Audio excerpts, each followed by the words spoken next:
আমার খুব ভালো লাগছে এবং খুব আনন্দ হচ্ছে। কি ভেবেছিলে তুমি?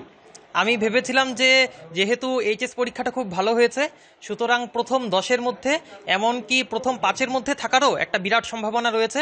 তো একেবারে ফার্স্ট হতে পেরেছি, এটার জন্য খুব আনন্দ হচ্ছে। আমার স্বপ্ন অ্যাস্ট্রোফিজিক্স নিয়ে গবেষণা করে সায়েন্টিস্ট হওয়ার।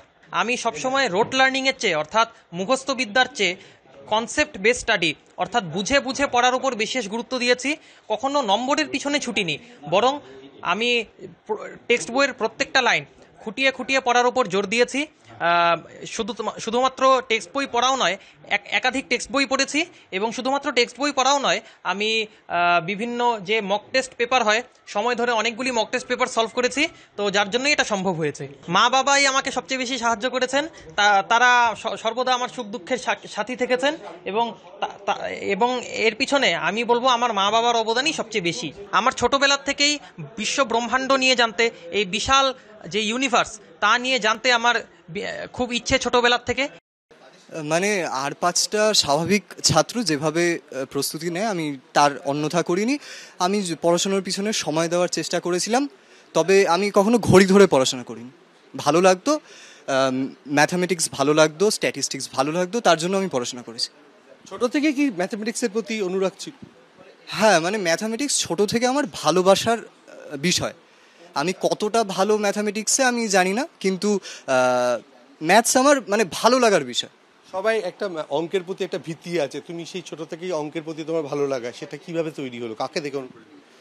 কাউকে না, মানে ছোটোবেলায় যে সমস্ত স্যারদের কাছ থেকে পড়েছি, ছোটোবেলায় একদম ছোটোবেলায় যদি আমার দেখতে হয়, ক্লাস 5-এ আমি বলতে পারি বাবলু স্যার, মানে যিনি আমাকে পড়াতেন ছোটোবেলায়, তো তিনি ক্লাস 5-এ আমাকে 6-7-এর অঙ্ক করতে দিতেন।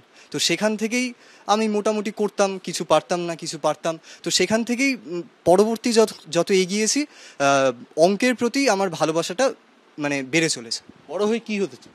আমি বড় হয়ে স্ট্যাটিস্টিশিয়ান হতে চাই, আইএসএস বা ডেটা সায়েন্স ফিল্ডে আমি যেতে চাই।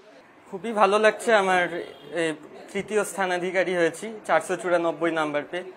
তো মাধ্যমিকে যে চতুর্থ হয়েছিলাম এবং উচ্চ মাধ্যমিকে যে আরেক ধাপ এগিয়েছি, এজন্য খুবই আনন্দিত লাগছে এখন।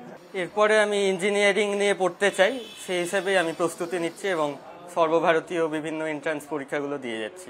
ইঞ্জিনিয়ারিংয়ে কম্পিউটার সায়েন্স রিলেটেড ব্রাঞ্চ বা ডেটা সায়েন্স বা সার্কিটাল ব্রাঞ্চ যেগুলো, সেগুলো নিয়ে এগোনোর ইচ্ছা আছে আমার। বাবা মা তো খুবই আনন্দিত হয়েছেন, খুবই আনন্দ আছেন এখন। টিভিতে আমার রেজাল্ট যখন শুনেছিলেন তখনই আনন্দে কেঁদে ফেলেছিলেন আমার মা।